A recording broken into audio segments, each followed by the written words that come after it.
All right, so we're joined from Ashburn, Virginia, and the Virginia's for Lovers, and we thank you so much for joining us. Onjeinika Brooks, uh, industrial engineer, writer, many published books, and we'll talk about those. We thank you so much for joining us. I got a room full here with me at Velma Jackson High School. It's for all of our computer science engineering students in Madison County schools, including my good friend Angela Jordan. Over there at Shirley Simmons, my man Willie Bates at MCTC, and I know they'll get mad if I don't say anything. Jatoria Kirksey and Angela Reed over at Old Town Middle School and our YouTube channel. So thank you so much for taking some time for us today. Thank you for having me today. All right, so you've had some really interesting stuff happen, and we'll try to get to as much of it as we can. But you do have a degree in industrial engineering from North Carolina State University there in Yes. Raleigh. So, and then you worked in engineering, and you're still involved in it, but you worked as a full-time engineer for several years with some really cool projects. So just tell us about what drew you to NC State, large state university, and then kind of your experience in engineering because you worked on some really, really interesting things as an industrial engineer. Well, I'm originally from North Carolina, so I'm from Wilmington, and just always loved the state. And there are a lot of good schools in North Carolina, so not wanting to go too far, I naturally looked at the engineering schools there, and I was bouncing back and forth between a couple. I chose NC State because it had a lot of diversity, and where I grew up in a majority, like mostly Black neighborhood. And even though, I went to school with all kinds of people, I wanted to learn more because I wanted to be able to do whatever I wanted with, around the world. And so that was what mostly drew me to NC State was just the opportunity to get out of my comfort zone. Um, and then the engineering program was extremely strong. Absolutely. And then also, I know the trend is changing, but this was before there were a lot of females getting into engineering, and especially not a lot of black females getting into engineering. Right, So you got through that engineering right. program and had some incredible engineering projects you worked on. You worked, just reading through your resume, it's incredible. You had to be out there with the hard hat with all the people at all these projects as well. So just talk about some of the projects you worked on and some of the skills that were needed to do that because Metropolitan Washington Airport Authority, you worked in a lab, you worked at Sato Travel, so you worked at some big time engineering projects. So I had opportunity to work on a variety of projects, and I think being an industrial engineer really helped me with that because industrial engineers can go into almost any space. What we do is solve problems a lot of times with efficiency, like making things work better, which I mean, all engineers solve problems, but that's what industrial engineers look at a lot, like how much more productive can we be? Is there a better way to do something? And so it allows you to work in office spaces. You can work in, like distribution plants. It gives you a variety. And so that's what you see on my resume is that I've had the opportunity to do that. My first job was working with underwriters, laboratories, and they test electrical products. And that was a wonderful job because sometimes I'd get to travel and like go to the plant where they, make whether it's fans or whatever it was that needed to be tested. And, they Wow. literally put them through like you get to see like something, sometimes explode, unfortunately, but we would do that all in the name of safety so that the consumer would not experience those kinds of adverse things. And so that was my very first job. And I worked in the Raleigh area, Raleigh Durham area, doing that for a couple of years. And then I did have the opportunity to move to the DC area, and that's where I am now. Ashburn is outside of Washington, DC, about 45 minutes away. So I'm here now and in this area, that's when I started working with the airports. And so that was an amazing job. Some of the skills I think I used most were analytical skills. And I'm just a person. They teach you in engineering school to be detail oriented. Like math and science is important, but it's really important to use your brain, like just to be able to think, break down things into small parts, and then be able to write about it and explain it. And so that's a lot of what I did at the airport. Different studies for them. Yeah, and I think that's Any interesting because other you talked roles about. you want me to talk Oh, go about? ahead, go ahead. Yeah, I wanted No, I to was hear. just asking any other roles. Well, yeah, we want to talk about that transition, but I think that's important because you talked about it goes to the safety of the Mhm. consumer. Industrial engineers touch so many aspects Right. of manufacturing that I think we don't realize. So, we have great engineering Yes. programs here in Mississippi, Mississippi State, Jackson State, and University of Mississippi. All three Awesome. have great engineering programs, and they're moving more toward the emphasis on industrial engineering just because of the new technological changes in Mhm. manufacturing, which I know you were seeing a lot of in your everyday when you were still in it on a day-to-day basis. So I really encourage everybody Yes. to start learning those analytical skills now. Get engineering certifications in high school because you may be on the forefront of the next great Mhm. manufacturing project that industrial engineers touch.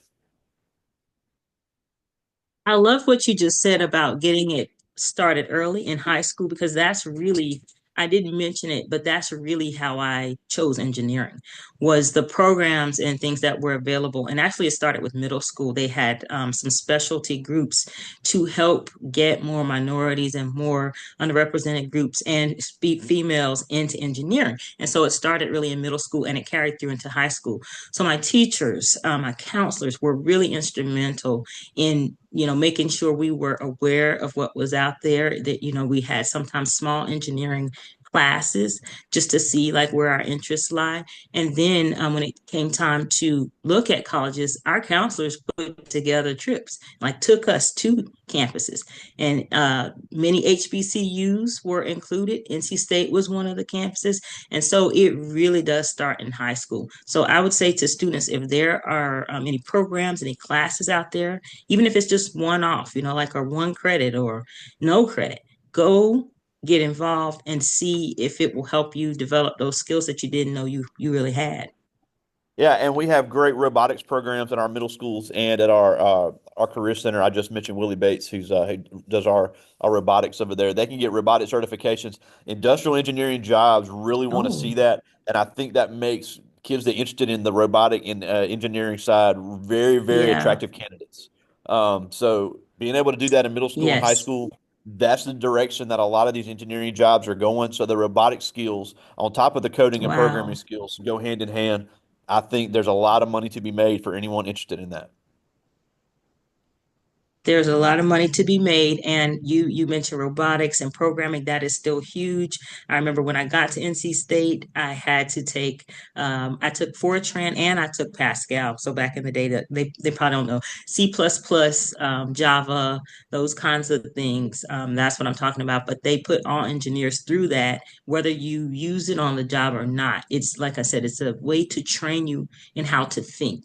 What are the steps that you need to accomplish something? So whether you're doing that just in day-to-day stuff, like how can I get my laundry done faster, all the way to how do I program this robot to help someone. So it's amazing. Yeah, and on top of those skills, and this is a great segue to what you really focus on now.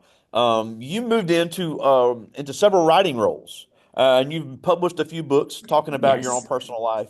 But you're very big on writing skills, Right. and our kids get so mad, and I know I can speak for every teacher that's going to see this later. And I'm not an English teacher by any stretch, but I also know the importance of being able to write clearly, to be able to write professionally, especially, Yes. in engineering, writing is very overlooked because if you've got to write a report for somebody that's not an Yes. engineer, you've got to be able to explain it in a way that they can understand. So, just talk about your Correct. transition. That is huge. You're still involved in engineering, but just talk about your transition into more Mhm. writing, and how it's really, really an overlooked skill because I guarantee you we feel the same way. Writing is fundamental, and it doesn't always come naturally to us. And so one of the things they do in engineering school is because you have so much science, you have so much math, and like you said, like I had manufacturing class, and where I'm making things and all of that. They gave us one class for writing, and that was the class outside of English. Everybody has to have the English, your two English classes when you come in. But once you're done with that, you're heavily into the technical classes. So outside of that, we had one class called communications, where they try to teach engineers how to break it down to people that don't understand it. And that is not a skill that's natural for most of us. So I took the class to heart and I understood the reasons behind it. But for me, writing is more natural. It was something I did early. I had a fourth grade teacher that wanted us to journal, and I love journaling because of her, and I've kept it ever since. And so writing does come more easily to me. And all the jobs I've had pair my engineering, my technical skills with my writing skills. There And you I just go. have been fortunate. That's something that I know those two things are strong for me. And that made the transition easier for me to go like from more like manufacturing and hardcore technical stuff into writing and editing where I am right now. And so to develop those skills, you do have to practice them. You do have to listen to the teachers, and English is important, but you can also, write on your own, and just getting used to doing it will help you begin to like put your thoughts into words. And so the more you do it, it's just like a muscle. You just work on it and you will get better, and be okay with feedback is what I would say is, let your teachers help you, let other people read your writing and help you. And it will develop. Yeah, and I know a lot of our middle school teachers in the ICT, they do spend a little bit of time on typing, but that is such an overlooked skill as well. Being able to type so you can write quickly. Oh People are yeah. like, well, I don't want to write. Well, if you can type it, it doesn't take Hmm. near as long. So, being able to type, being able to use that Right. technology has been created for us to be able to write quickly. So, if you can type, it is Hmm. amazing how fast you can knock stuff out. And and little things like spelling mistakes, grammar mistakes, Yeah. if there's ever, because Hmm. let's say I know in the engineering sometimes you got to write bids for a job. If you're making mistakes on how you write it, they're going to Correct. take the That's what I do job now. that isn't written correctly. So Hmm. that's why it is Correct. so important to be able to write. And even and somebody that wants to, if somebody likes writing, there are jobs for people that literally write for these companies to make sure that they're getting the correct jobs and things are being sold correctly. So I know that that's one thing you Yep. do. You're a proposal writer. So just talk about that because Hmm. that can, I'm a there's proposal so writer many right now. companies. There's so many companies that hire proposal writers that you wouldn't think hire proposal writers. You're so right. And I didn't want to do proposal writing when I was earlier in my career because I felt like it was drier, it just didn't have enough It wasn't for me. But I have to say I was wrong, because all of my technical experience, like being on those job sites and like having hands on with certain products and being able to go into like a mechanical room and understand what's going on, all of that comes into play now, like as I'm working on bids. And bids are when, let's say, the government has some work that they want done and they want to hire a specific company that does it, whether it's like working on airplanes or whatever. They want to hire somebody to do that. You need a writer to tell the government what that company can do. And that's what I do. And I work with a team, so I'm not like the only one. And, there's levels, but a lot of companies will pay you very well if you can write. And that doesn't, Absolutely. that's whether you're a bid writer, proposal writer, or not, they will pay you very well. But the cool thing now is that I get to work with so many companies like that I would have chosen as an engineer. So, like, for example, post offices and places like that, they have a lot of moving parts. And I'll say the U.S. Postal Service, for one, used to hire, I don't know if they still do, but they used to hire a lot of industrial engineers to solve their mail problems. Like, where's the mail getting hung up? How can we deliver better?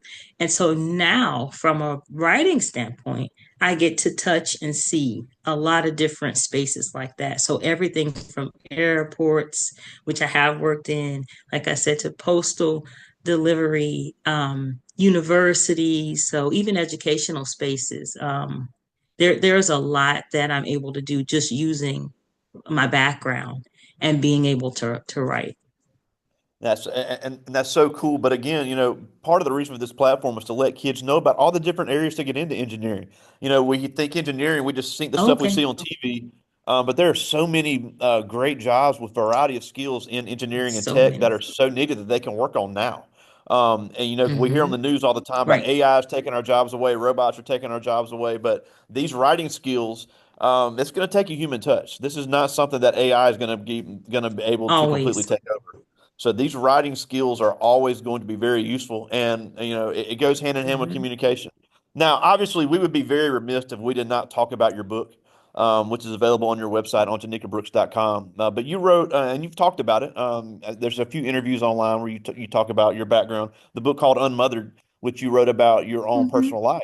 So just talk about where that came from and Right. why, even if kids are not interested in engineering, because obviously student that sees this might not be, and that's Right. fine.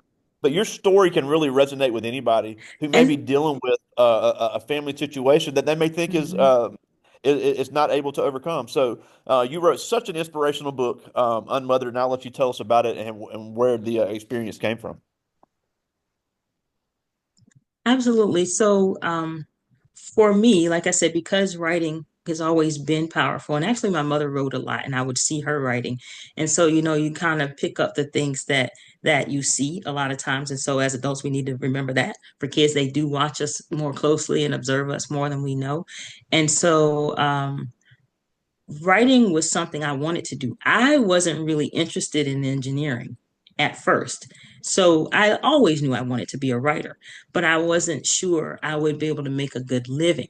And so, because sometimes writers do struggle, and I thought, I'm going to be this big author. And so I chose engineering because I was good at the math and science. And like I said, they had the program in middle school. And so I really wanted to be a writer. And so the engineering just was kind of like my way to make sure I could eat. I could have, a roof over my head. But now that I'm able to write in my spare time, that's where the book came out. So this is the book you're talking about. It's called Unmothered. And it is on my website. This book came out of after my mother passed away. My mother passed away from cancer. And I was going through the grieving period, like after she died, and not seeming like I was getting better. And I thought, to myself, I don't know why I'm stuck. And I just felt like God just spoke to me and said, you need to write about it. You need to write because this book will help other people. It will help other people that have difficult relationships. And my mother and I did not have a good relationship growing up. She was a young mother. She had me as a teenager. And although she had support, my grandmother was there, she just did not have we didn't have a good relationship because she wasn't very experienced and a lot of different reasons. And so my father wasn't in the home, he lived in a different state. And so it caused a lot of pain, misunderstanding, as a teenager. That's when it's critical. And so that's what caused me to write the book. So in the book, I talk about, like, even from my teenage years, difficulties you have with other relationships as you're trying to figure yourself out, and how to see your mother for who she is, accept that, and then to let go of whatever the idea was that you thought. Go through that process. If you need to forgive her so that you can release it and move on, and forgive yourself if you feel like you didn't do things for yourself. And then I talk about renewal. And that's just really about finding yourself, what you love, what you want to do, and having no limits. And so that's what the book speaks to. I could go into detail about it. I won't, but that's mostly where it comes from.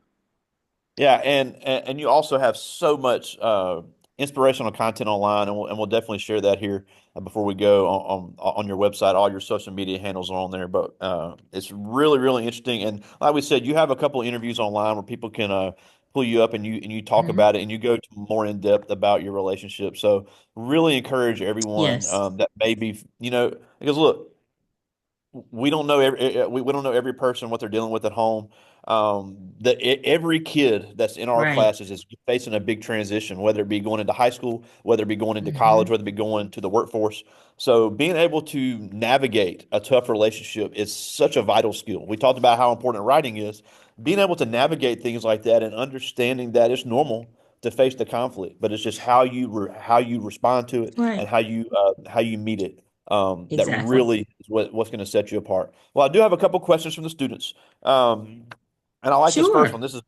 This is Bryson Stevens. He's in ninth grade, and he asked, "What is the hardest part Hmm. of industrial engineering?" So for me, the hardest part was the math. I was strong in math and science, but science was just way more interesting. And so for math, I had to really buckle down, stick with it. I remember in middle school, actually, I wanted to go to a next level math, and my teacher didn't recommend me for it because she didn't feel like I was ready. And I remember being really disappointed about that. But it was a good decision to listen to the teacher and to I basically I she let me audit like a higher level math class and then be able to go to the class when I was ready. And it was good to listen to her because it built the skills. And so math for me was the hardest part, just being able to get through the classes. But I'll tell you a secret. You may have those classes in college, but you will not always use all that math in your engineering jobs. You don't always use like every single thing. And you might have heard this in that you learn in college, you don't always have to use it. And so really it's the, like I said, the fundamentals, getting the basics and being able to think. You might have to do some math, but I have not had to do math at the level that I did in college. And we're talking like up to calculus 3 for me. So didn't have to do that, but that was hardest. All right, I like this next question, and I cannot believe I forgot to talk about this. I've done this a million times, and I overlooked this. But this is Zarius Cooper. He's a senior, and I know as an industrial Hmm. engineer, you dealt with a lot of people that were skilled trades. We may have some kids that say, "Look, this stuff Right. is cool, manufacturing's cool, but I'm not really a college person." So he asked, "What type of trades did you see in your time as an industrial engineer?" So, one of my favorite jobs, I worked as a contractor for the government, right outside of DC in one of their huge facilities.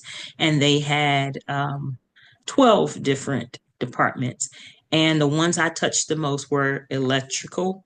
So, the electricians, which get paid extremely well and are extremely smart, plumbing, and HVAC, which is heating, ventilation, and air systems.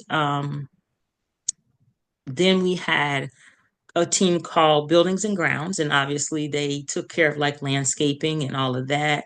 We also had a renovations crew, and their job was like it was a little bit more than our carpentry shop, which we also had, which was for like, Wow. bookcases, various things within the offices. We had a renovations group, which did bigger things, like if Wow. they wanted to build a room somewhere.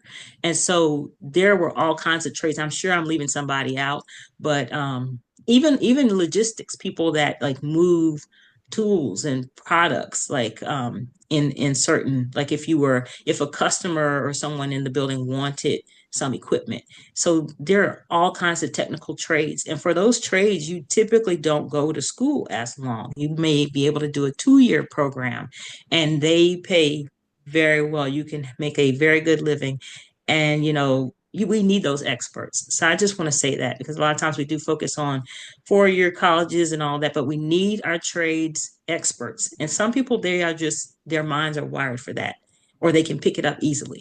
And and it can provide you with an excellent career. And I love work. I would love working with them. Love working with people in the shops. It's just awesome because you get to sometimes they show you how things work that you don't know, and that's fun. Yeah, and you mentioned HVAC. Mississippi, it gets so dang hot. You can make so much money in HVAC in Mississippi. It should be illegal. And you mentioned Yes. length of the programs. The community college trade programs in Mississippi, they started just 10 months, where you can go ahead and get their career certificate and Oh jump right wow, in and that's start getting excellent. experience. And then, I know our kids are some of these kids are a long way from graduation.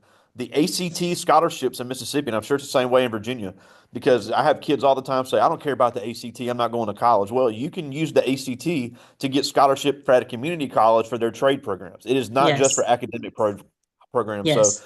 really want to start giving kids options on things they can do when it comes to their career choices. But yeah, I agree 100%. Trades have never been in There are a bigger lot of demand, and them. they're going to keep being in larger demand as we see technological changes. Hmm. They're huge demand right now, but they're also, I've seen some apprenticeships that are still out there. Like I know, for example, I think it's Ace Handyman. if I'm saying the name right, but like the ACE store, they have an apprenticeship program, for example. So even if you don't want to go to a trade school, they will bring you on and they'll train you to like move through the ranks within their business. And you learn, the same types of skills. So there's all kinds of things out there for you, just depending on what you want to do. And remember, you can do whatever it is you decide you want to do. That's crucial to know that. Because growing up, I probably didn't even think I could be an engineer. And Yeah, writing, you just get some paper and you write and you think, okay. But engineering seemed a lot further away. You can do it. absolutely. Well, and that's a great segue because we're almost out of time, and we just thank you so much for taking some time for us. But a couple things before we go. Obviously, we want to And hit my your website, pleasure. OnjeinikaBrooks.com. You have your book available on there. You have your Hmm. social medias on there. More information on you. You're a great social media follow. A lot of inspirational content. And look, I say all the time, find ways to Thank improve your you. mind. Find ways to be positive. I like the celebrities too. I'm a big sports fan. I like following the athletes, but I also like to find people that are going to pour positive things into my life. Just finding somebody that can give you just a few Right, positive right. words every day can have such an impact not only on your inspiration but on your mental health. So it really is so important to find people like yourself that are an Correct. inspiration. And again, that's onjanikabrooks.com, where all your information is, and I've become a fan as well. But the last thing before we go, and you just mentioned this about Thank you. so, you said you grew up in a mainly black community, single mother. You never thought in a million years that you Hmm. could become an engineer, Yeah. especially, we're about the same age. So, I know how it was at that time. Women were not becoming engineers. Now, obviously, the trend is changing, but we still need more young No. ladies to become engineers. We have a lot of first Yes. generation Americans in our district. We need more immigrants, children of immigrants to be engineers. We need more black kids to be engineers. So it has never been a better time to realize these dreams. Just because you've never seen it doesn't mean you can't be the first to do it. So as these kids are starting to make decisions about Absolutely. about what to do with their life, when they go to high school, if they want to train to do this, or they want to go to college, or they want to join the military, or they want to go straight into the workforce. Why is it so important to understand that just because they haven't seen it, or they haven't grown up around it, or they think they're not good enough, they have the opportunities now that people like me and you never were taught about and never thought were ever possible. Hmm. It's important to know it right now because if you don't believe that you can do it, you'll limit yourself.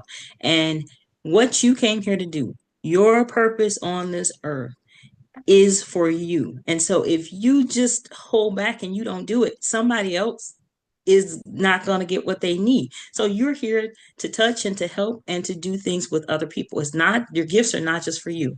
And so if you remember that, don't let the fear hold you back. You might be scared sometimes. You might feel like I'm the only one and I haven't seen it, but it's just like you just said. You have to know that even if you haven't seen it, you can still do it, and just be brave. Even if you're the first one, even if you're the blueprint, that's okay. That's okay. Go do it because you're going to unlock your own gifts and you're going to help somebody else along the way. And that's how we all work. That's what we're Love it. here to do. Love it. Well, again, we thank you so much for fitting this in your schedule, and I appreciate the adjustment on the time again. But Anjanika Brooks, all the way from No Ashburn, Virginia, problem. there in the DMV, we thank you so much for joining us today. Thank you, Greg. I appreciate it. I talk to you soon, my friend.